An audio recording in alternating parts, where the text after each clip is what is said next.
All right. Hello, hello, hello. What's up, y'all? What's up? It is me, the one and only Dark Lord 100, aka Devil KK Double, and I am here with the lovely Miss O'Malley. How you doing today? What's up? Even though it makes my eyes burn to look at that background, we're going to go on ahead and continue the show. It is what it is. This is a well, first of all, it's playoff baseball right now, and That's true. secondly, this is a big fuck you to the A's. Not really the A's because it's not the actual team's fault, but John Fisher, Fisher. Yeah. fuck off, all the way off. You're about to be the Sacramento A's for the next 20 years at this rate. Oh, man. Probably. Probably. Mm. But we're here to talk less about Fisher's dumbass and more so about what was a complete surprise on Thursday Night Football. Not because of who won, but because of how everything went down. The Falcons defeated the Bucks in overtime in a game that, if you'd asked at halftime, it looked like the Bucks were running away with. They were up seven at half. They pretty much seemed unstoppable as far as their offense. They put up another 13, or sorry, they put up another six in the second half, but ended up letting them come back, letting the Falcons come back and tie the game. And then they win in overtime on a Kirk Cousins touchdown pass to some guy I'll probably never hear about again. uh, he came in to replace Drake London. He's like fifth on the depth chart. Like, odds are we won't be hearing from him again this year. But he got the game winner and sent the Falcons to 3-2, and sent the Bucks to 3-2. So here's what I look at. Was this was the finish of this game good Bucks or good Falcons or bad Bucks? Well, I was working, so I didn't see the game. Oh. Yeah, so I know that's crazy, right? Um, Why would you want to do but that? No. yeah, well, I mean, it was also like Atlanta and Tampa Bay, so who actually fucking cares other than people in Atlanta? And half of Tampa Bay doesn't even care. So, uh, I mean, it wasn't really a game that I'm like, even if I wasn't working, I gotta admit, I probably wouldn't have watched it See, for just me, because I don't well, like Kirk Cousins. I Yeah. think that unfortunately, like him or not, he makes Atlanta a solid team. The boy threw for 500 yards. Congratulations I to Matt get Ryan, that. though. I get that, but also like I didn't like his attitude even more when they drafted a quarterback. Like you're Yeah, not their forever plan, and they did just pay you a shit ton of money. So let them draft whoever they want. You're still getting paid, sir. I think deep down he knew that, but Much more than you're even worth ever. sometimes it hurts the ego. It hurts the ego. Some people shouldn't have an ego. Some people haven't earned an ego, let alone the paycheck he got. So, whatever, dude. I don't know. Dating back to Washington, the man has won some football games. He ain't done shit in the postseason, but he's kind of like Dak Prescott. Washington fans didn't even like him. So, like, come on now. The only ones that actually liked him were the racist ass fans who didn't like any of their black quarterbacks. That's the fans who liked him. Hey, well, I Everyone else can't say wanted him that. gone. Oh, and Dan Snyder. Dan Snyder wanted him, Kyle but he's Shanahan wanted also him gone. too. So, well, Kyle Shanahan can't talk to me when he can win a Super Bowl. Hey, Okay, again, the man is one hell of a coach. Just, He can't be responsible for the defense falling apart every time. Like, yeah, he okay, can run the ball, but the defense has got to learn how to make a stop. Like, I put it on him, but okay, yeah, but you know what though? Like maybe when he was the offensive coordinator, that line would have worked. Maybe in yeah. Atlanta, that would work. But as the head coach, guess what, bruh? By default, you're actually responsible for both the offense and the defense. Yeah, but we both know that in teams like that, in teams with setups like that, if the head coach is offensive minded, he covers the offense and lets the D coordinator deal with the defense. And if he's a defensive head coach, a la Sala, he leaves the offense to somebody, unfortunately, like Nathaniel Hackett, and he worries just about the defense. So it's like, as much as I can hold Shanahan responsible, it's like there's a lot of that like last year's Super Bowl loss. There's a lot of that falls on Steve Wilkes and his Okay. inability to know when to call a man and versus when to call zone. I'm also saying that there happens to be a common denominator in all of these Yeah, situations. yeah. Shanahan. What I will put on Shanahan is this: his offenses seem to sputter in the second half of Super Mhm. Bowls, and that's what needs to be fixed. If his offenses could lay it on the way they do in the first half, in the second half of Super Bowls, they would have won every one of those Super Bowls running away. Hmm.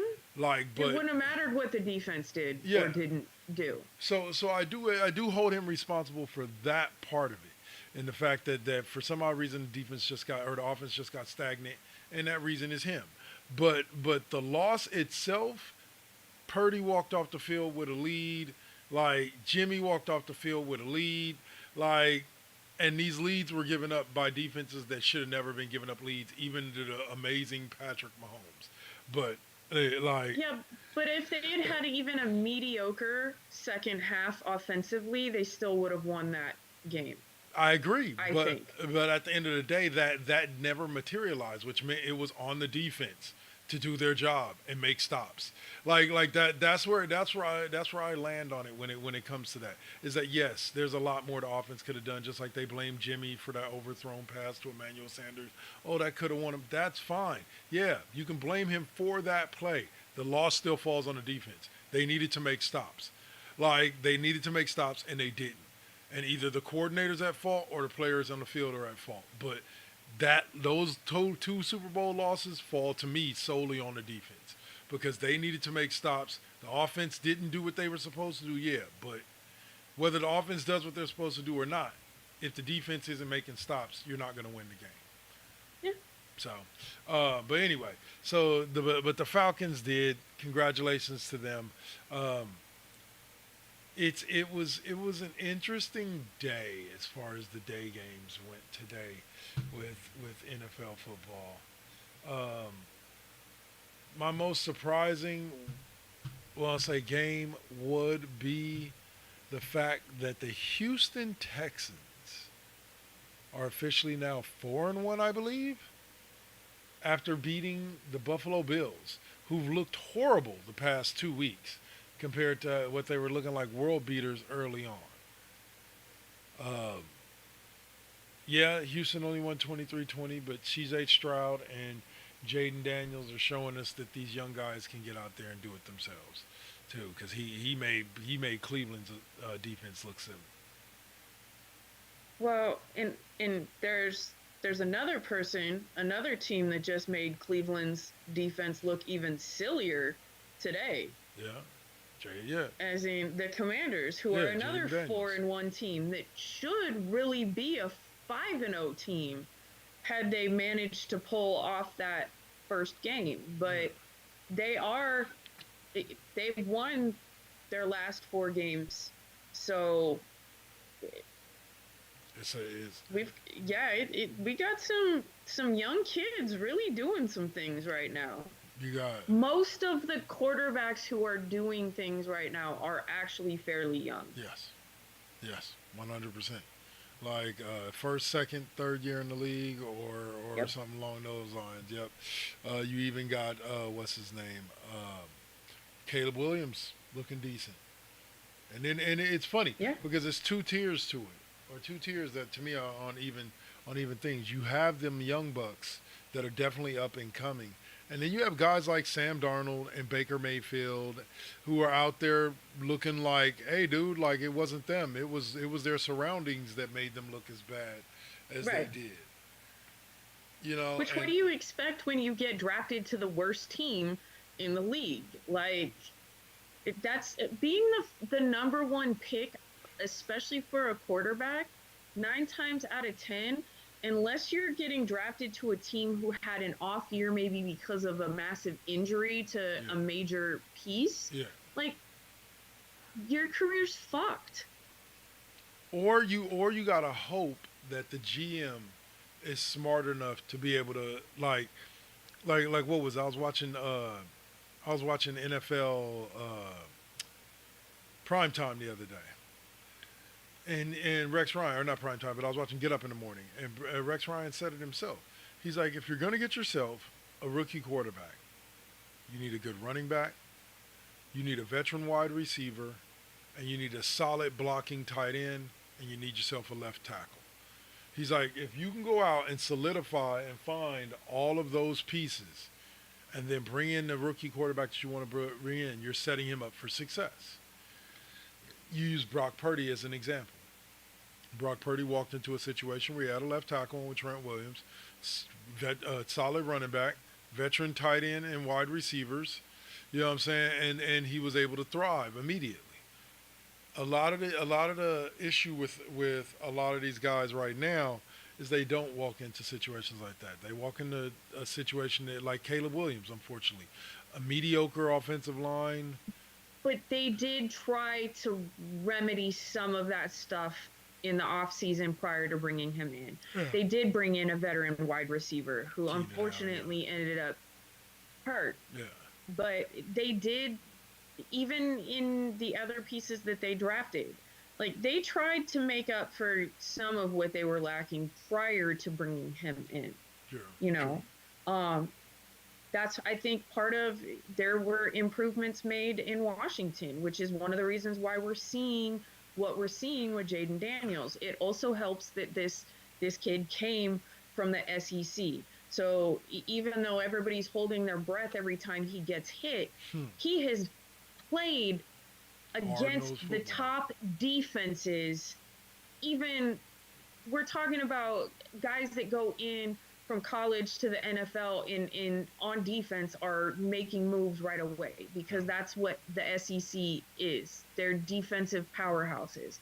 So it's a good kid. He had some stuff going for him. And so, but yes, like, I mean, I was talking to my dude about this today, about the best thing that honestly ever happened to Aaron Rodgers was not getting picked by the San Francisco 49ers. Period. For multiple reasons. Yeah. One, they didn't have the team he needed at that point. Yeah. Two, it gave him chance to develop under a quarterback like Brett Favre. And three, the biggest one, is it left him with a chip on his shoulder where he had something to prove to everyone. Yep. I will give it that. I can definitely give it that. But now it's also time for him to go. Yeah. It's time for him to retire, especially after I woke up this morning early and watched that Vikings-Jets game, and just airing against the top-tier teams, bro.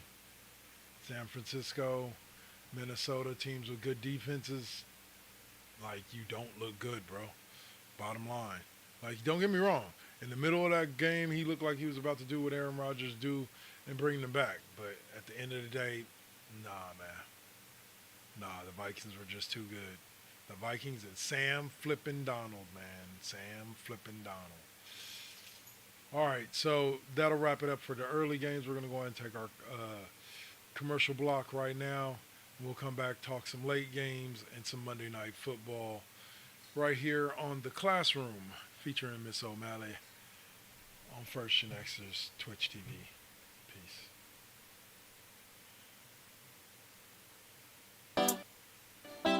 You got to keep it. You got to keep it lovely. You got to keep it. You got to keep it lovely. Success comes right after the struggle. I ain't even giving up on whatever I wanted. The tragedies I've seen, I can't even stomach. Most of y'all weak as shit and would've started running. Every time I make it back to the crib. I'm thankful the Most High let me see all of it. Grateful I'm lovely, and I'm being real with this. Please don't judge me, I'ma stay on my shit. I'ma keep a grind mode button, push it, make it do something. No balls for me, cause I'm a loose cannon. I get to choose camera, switch it up, look up a new banner. Keep smoking on that Bama.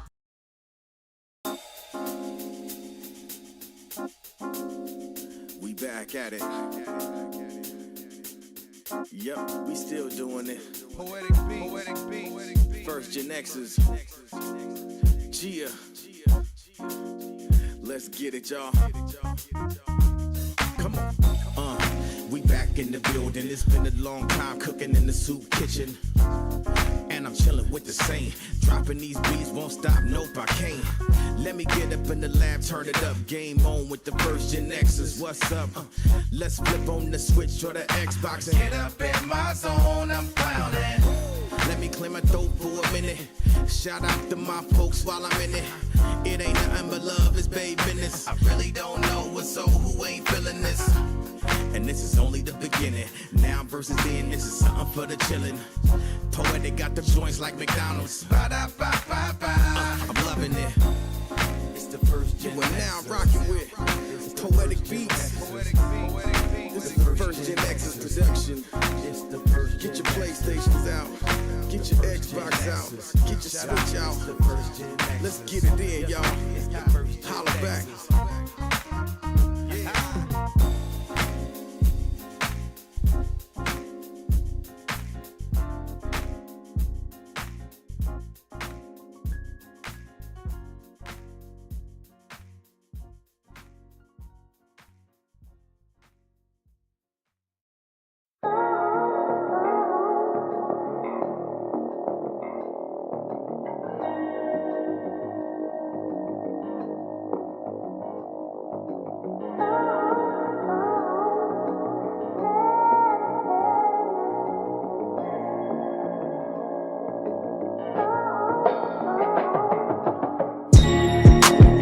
They say that beauty is in the eye of the beholder. But the definition of beauty is distorted. Yeah. Come on. Searching for yourself, so insecure about the way you look, so you go to Miami. You can't find the love within yourself.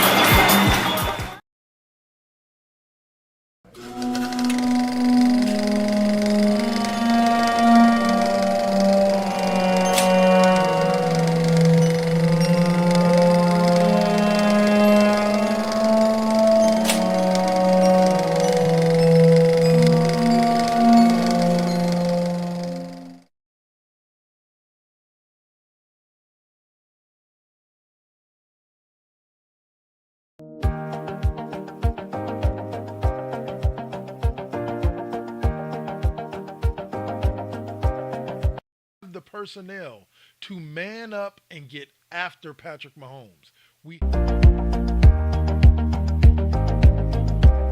I think it's Brian Denny was his name, or whatever, came out and said like outright, Pay the man. Please, just pay the man. yeah, You need him. he just got paid.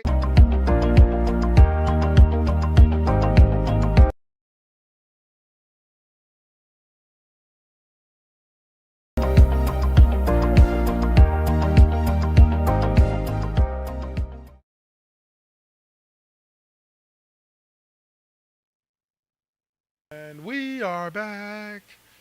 What's up, y'all? What's up? All right, so back with the classroom here today. We have the late slate of games that involved not so pretty games for both the Raiders and the 49ers. And that was... Yeah, but one of those was to be expected. I don't know. I kind of expected the Raiders to perform better against the... That's exactly why they didn't. Okay, how many times do we need to go over this? Win the games they shouldn't, lose the games they should win. True. True. Fair enough. Oh man. But yeah, that they just they came out looking good. I want to say Brock Bowers had like a 70-yard touchdown to start. And same thing with the 49ers. Like they looked good initially. And they looked good through most of the game. Defense scored a touchdown on the block kick. Everything was going good. Yeah, and then their kicker got hurt. Yeah, that hurt. See, this is why I'm sorry. Kickers, quarterbacks, stop trying to make the tackle, please. True. I mean, I'm in just like agreement the with you Chiefs are just lucky that it was Rushy Rice that got hurt and not freaking Patrick there. Mahomes. Yeah. Yep. But stop, like there are other people that actually play that position. It will actually tackle. And then it wasn't bad enough that his ankle got twisted under him, then his own player knocked right back into it coming through. Yeah. So that was rough. It was, yeah. And they got a game tomorrow night as well. But is there a reason why the Cowboys-Steelers game didn't start at the normal time? Lightning. Ah, okay. It's been put on pause for a lightning storm. Because I'm like, why the hell is it 6:45 that the game is starting? I think it started on time and then it's in delay. Yeah. Well, I'll tell you this much. Them Cardinals look good. And, what I'm saying. Wow.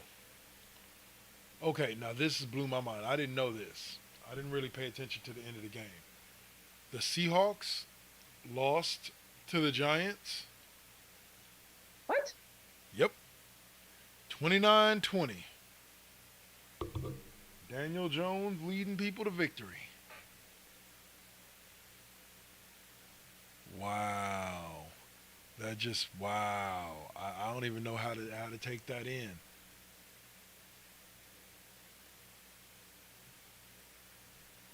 I guess the NFC West is now officially no longer the strongest division in football, huh? Got the Niners at 2-3, the Cardinals at 2-3, the Seahawks at 3-2, and the Rams I believe the Rams lost earlier today too.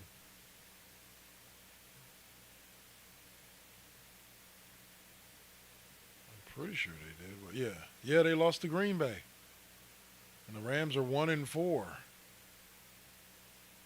Wow. This is going to be an interesting season, I'm telling you that much. And all I will say about this evening's game is before it starts is this. Go Steelers. Anybody beat it ain't the Super Bowl, so go Steelers. Yeah. I hate the Cowboys are vulnerable because I think they're down to Marcus Lawrence and Micah Parsons right now. So. Yeah, that really. He should have gotten a contract this year, and I think he may get fucked next year. It's Jerry Jones, so it's almost assured that he will. Yeah, especially after Dak got the contract that he did, which is still mind-boggling. 100%. Jerry Jones just likes giving away money. Like I said in the earlier episodes when we were talking. I got some student loans that need to be paid off, sir. That I understand that what the market dictates, but I've never understood why teams are somehow bound by what the market dictates. Like, why? Why am I forced? I feel like the market should dictate it, but it also has to be equal to what the quarterback has done. Right. Right. There should be some merit not just to it. because it's a quarterback, but like It's a quarterback that has gone to the Super Bowl. It's a quarterback who has gone to the NFC Championship game. It's a quarterback who is consistently doing those things, not consistently losing in the first game of the playoffs. It's funny to me how everybody calls for everything to be merit based until it's time for it to be merit based. Like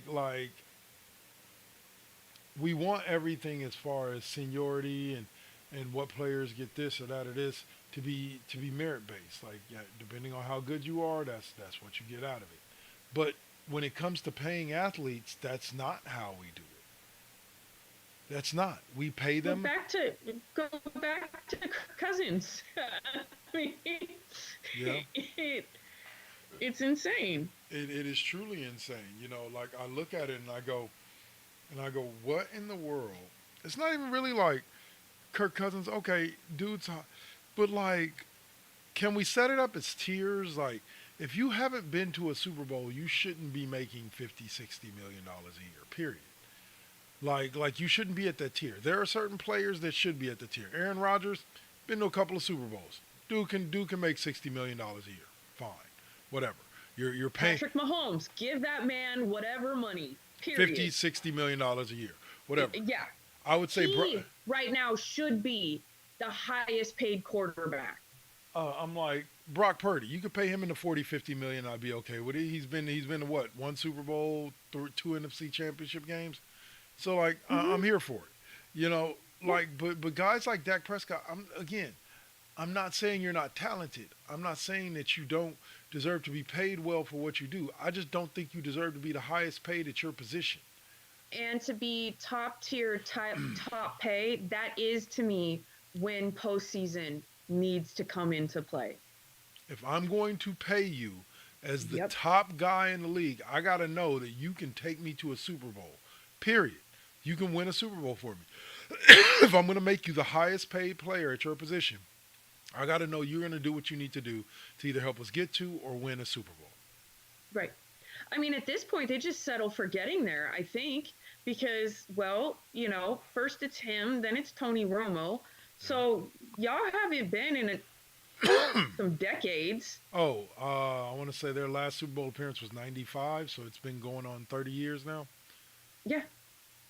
So it's been like, what, 20-something years since the last time they made a NFC Championship game? Yeah. Like, but they got a bunch of like 10-win seasons in there. Yeah. New England also went undefeated and then lost the fucking Super Bowl. So, we can also talk about throw some basketball in there. And my beloved Warriors, yeah, they broke a game-winning season. Yeah. And then, granted, they should have won that series. We won't get into that. But back to, it doesn't really matter what you do in the regular season if you can't. I'd give up half of those wins to have taken home the championship, because that's what matters. Especially once you're a team that's consistently doing that, right? You're a consistently winning team, but you can't quite get there. So it doesn't matter that you get almost there. Almost only counts in horseshoes and hand grenades, folks. So almost made it to the Super Bowl. But that's the thing about it. Dallas won can't the lottery, but I didn't buy a ticket. Dallas can't even say we almost, because if you never got out of the first round, you didn't even almost get anywhere. You didn't even start. Like the gun went off and you first consolation prize. Yeah, like the gun went off and you still sitting at the start line. You're like the fourth runner up. How does that feel? Yeah. So it's like you're like Miss Americant. It's funny to me. Like I was talking to a gentleman about the man that you hate the other day, and I hate him as well. But and I was just talking about. I am so sick of all of this Brawny and Braun and oh God, it's sickening. But go on. And there was a conversation that was had that I was like, here's the one thing that people don't seem to get. 2015, The Warriors should have lost that series, regardless of whether or not K-Love and whatchamacallit were out. They were down 2-1, and I bring this point up every time I talk about this series. They were down 2-1 with 2 games left to be played in Cleveland. And they were the next 2 games that were going to be played in Cleveland because that's when they went to the 2-3-2 format. Mm-hmm. Cleveland should have won that first series. And the fact that they didn't is all summed up in one scene that is my big middle finger to him. And that is a scene in which Ty Lue, who was the head coach at the time, is rallying the troops at the opposite end of the bench. And on this side of the bench is, him. Drinking a cup of Gatorade, looking off in the distance. And don't get me wrong, I understand that the man may not necessarily need to be coached, but I would think that if you have that drive and that will to win, you're going to say, Coach, move to the side. Let me give this speech to, we're going to go out and do this in overtime. We're going to do this. I'm going to need you doing this. I'm going to need you doing that. You'd be a leader.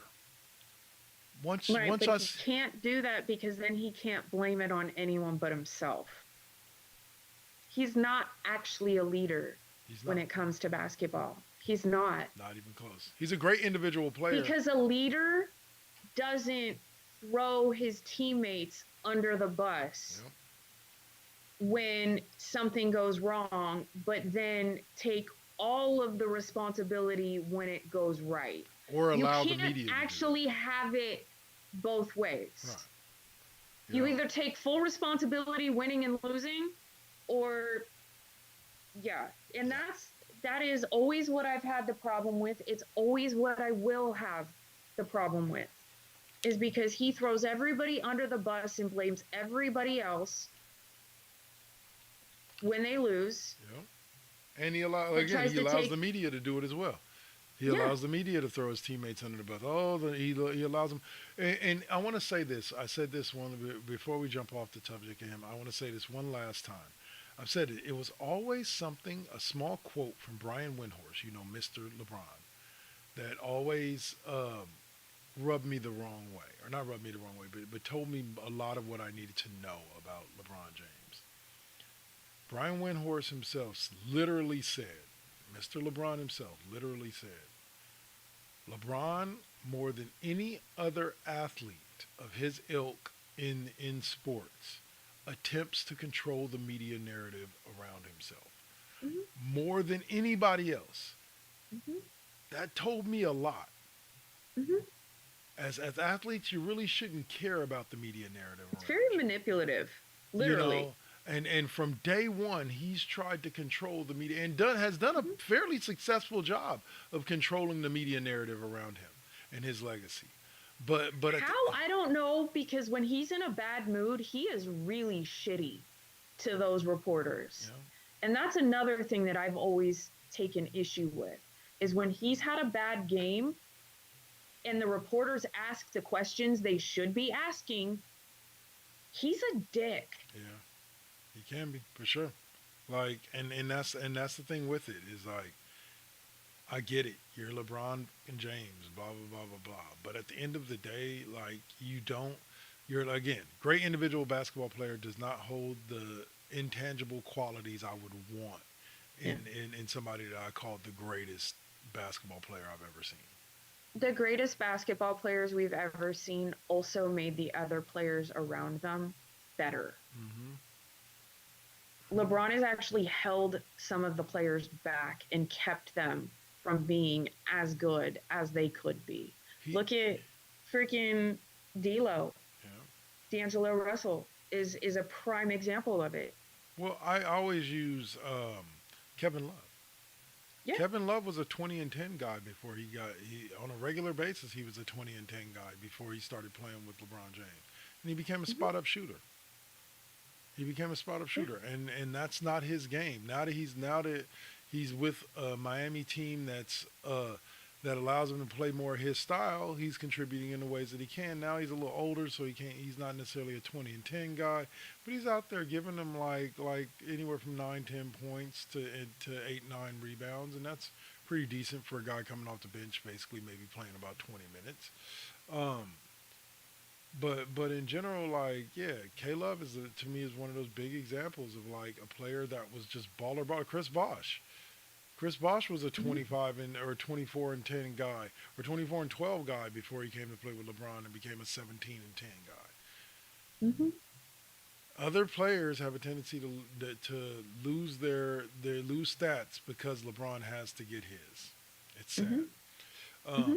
All right, so we'll close with the Monday night game, which is tomorrow night. I believe it's in Kansas City. Yeah, it's in Kansas Hmm. City. The 4-0 Chiefs taking on the 2-2 Saints. Should make for an interesting game. It is Pat Mahomes, we know. So Yeah. the Chiefs are banged up with no Rice though. We'll see. I started Xavier Worthy this week just because I figured he might get a few more touches with Rice out. But we'll see how that plays out. We'll see. The Saints are on the up and up. Derek Carr. Hey, there's talk that they may get Devontae Adams. That could work out. Mm, I see him going to Pittsburgh or the Jets before I see him going to. New Orleans has the cap Because, space. but Aaron Rodgers has been pushing hard Yeah. for the Jets to get him. I mean, it makes Yeah. sense. But do the Jets Um, have the 30 million next year? I don't know if they'd have to give up something. They'd probably have to give back like Wilson or one of those guys like that.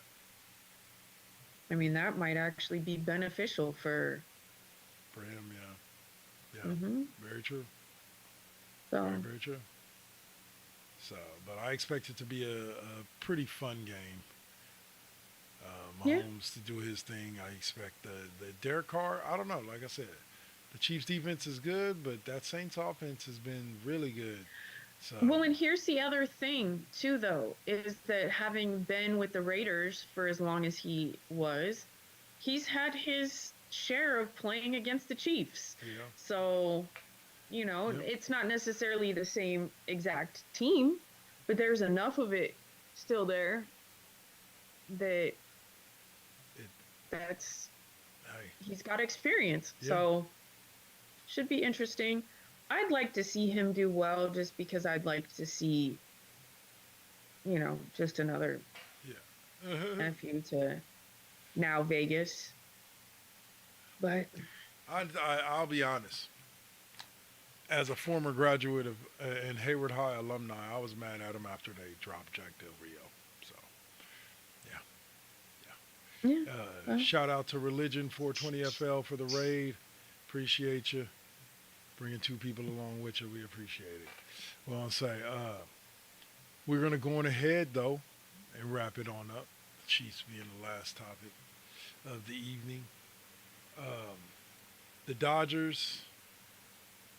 Who is it now? they're It's down the, 4-1 right now. all They're right. down 4-1 right now, but they were also down 3-0 yesterday. Mookie got robbed of a home run. That Yeah. hurt. Profar actually was able to snag it from the fans. And this is one of those things where Dodger Stadium's build Thank actually fucked them. you. Yeah. So, Well, I'll say the Mets, three heart attack games in a row, including hmm that Pete Alonso blast. That was just like I thought that game was over. I was like, oh, Mets are down. The next thing I know, they're like, Mets win. Mets what? I was like, holy. And then Pete Alonso, who hasn't hit a home run since like 1872, uh, blast one out the park. I think there's a possibility of them cardiac Mets keep going that we could see another Subway Series. It would be the second time in my lifetime that I've witnessed one. Mets Yankees. mhm. Yeah. I mean, I'm kind of partial and would like to see a Yankees Dodgers World Series. Yeah. That would be dope. But, you know, a Subway Series is cool. It's kind of it's their version of the Battle of the Bay, which there will be Yeah. no more. No more. Yep. See, they didn't just ruin. They ruined a lot with that. Yeah. Go Dodgers. Oh man, I'm gonna tell you this: they get good while they're in Sacramento. I'm gonna be mad while I'm at the park watching them play. Nope. Not ever gonna go to a game Yeah, ever. yeah, y'all got Which yeah, is sad because like I'm right here, yeah. but no, mm-mm. I do not not blame. until not until Fisher either dies or sells the team. You know, and you see which one I which one I went first, Yeah. right? So yeah. Same with Mark Davis. You know, either when he dies or sells the team, I may revisit my feeling about the Raiders. But until that happens, until he does too much blow off of strippers' ass in the bathroom of the strip club at the Spearmint Rhino or whatever, you know, Uh, I'm cool with just being a spectator of all football. fair enough. Fair enough. I say, I definitely love to hate on the Raiders. Mark Davis. I was gonna say, you know, that bowl cut means he's actually a robot. You know, so he's gonna live forever. So we gotta develop an Ocean 13 type plan to go in and Hey, can shut the somebody robot down. poison his PF Chang's, please? Oh man. And on that Great. note, we will call it Great. a day. And I'll let Miss O'Malley Before I close. incriminate myself any further here. Uh, I will let Miss O'Malley close us as she always does. Fuck LeBron and fuck you too, Bronny, because I'm sorry, but you're just a package deal now because that's all you will ever be. So fuck you both. Guilt by association. Yep. Uh, Bye. all right, y'all. So that'll do it for us for this week. Coming up next should be MBT Deuce with Agent K28, otherwise known as the Saint. He's got something big planned for tonight, so please be sure to tune in. We'll be back next week, 6 p.m. Sunday night. Join us right here on Twitch. You can hear the replay Thursday at 3:20, and the replay of Cheap Pop on Tuesday next week.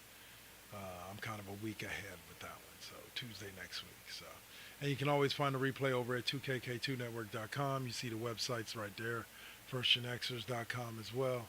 And we'll see y'all next week on the flip side. That's it for us. We out. Peace.